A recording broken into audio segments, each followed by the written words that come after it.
This is the Lone Crater YouTube. We hope this video helps.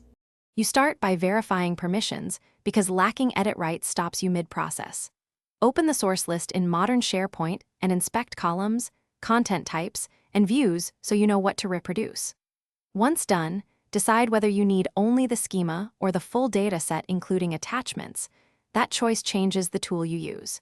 Make sure to note any lookup columns or custom site columns now, since they require matching configuration in the destination site.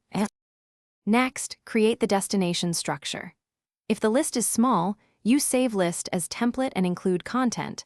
Otherwise, export the schema via PNP PowerShell to capture complex settings. You must recreate or map site columns, lookups, and managed metadata in the target site first.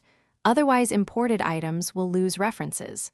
Once the template or provisioning XML is ready, apply it to the destination site and validate column types and required fields to avoid import errors. When you finally move the data using the method you chose.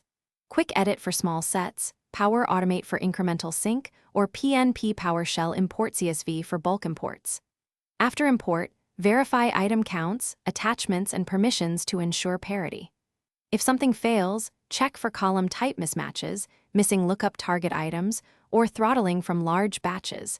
Adjusting batch size or fixing schema mismatches usually resolves it. Make sure to test a few records, and then run the full import when confident. Thanks for watching. Consider subscribing if we helped you.